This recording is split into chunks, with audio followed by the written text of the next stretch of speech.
আর আমার হাঁটুয়া পা দরব বুড়ি হইয়া গেছে, তার মনে অনেক ক্ষোভ। মা বাপরা মেরে ফেলেছে, কত কিছু হারাইছে, স্বামী মরে গেছে, বিধবা মহিলা। তাকে আমি বলি ফরিদপুরের কলপাড়ের মাতাই, নিষ্প্রয়োজনীয় ফালতু কথা। একজন প্রাইম মিনিস্টার, তোমার দরকার আছে রাউল ফাউল কথা বলা? তুমি কেন এই কথা বলতে গেলা যে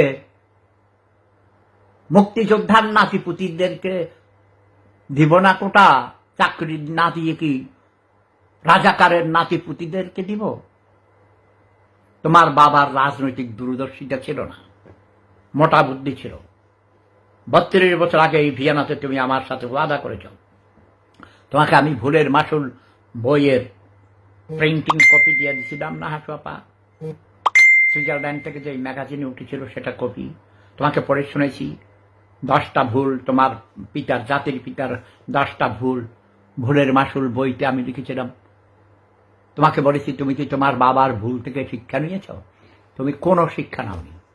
ক্ষমতার মোহে তুমি, তোমার দেমাগ চোখের নিচে মানুষ দেখো না। পুলিশ বাহিনীকে তুই ব্যবহার করেছিস লাঠিয়াল বাহিনী হিসাবে, এখন তাদেরকে পাবলিক পিটাইয়া মারতেছে।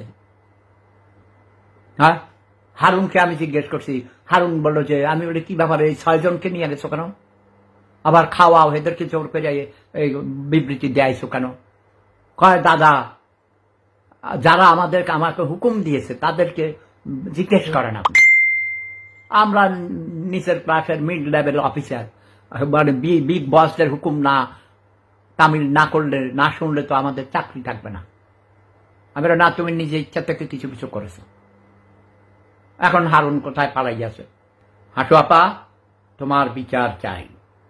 আমি বর্তমানে অন্তর্বর্তীকালীন সরকারের প্রধান প্রফেসর ডক্টর ইউনূস সাহেব এই বর্তমানে যেই 17 জন শপথ নিয়েছেন, আমাকে জিজ্ঞেস করে আপনি একজন এত বড় প্রফেসর, এত বড় আন্তর্জাতিক খ্যাতি সম্পন্ন সেলিব্রিটি, এত বড় কবি, সাহিত্যিক, সাংবাদিক, বুদ্ধিজীবী, একজন জিন্দাপীর হয়ে, আর আমার হাঁটুয়া পা দরব বুড়ি হইয়া গেছে, তার মনে অনেক ক্ষোভ।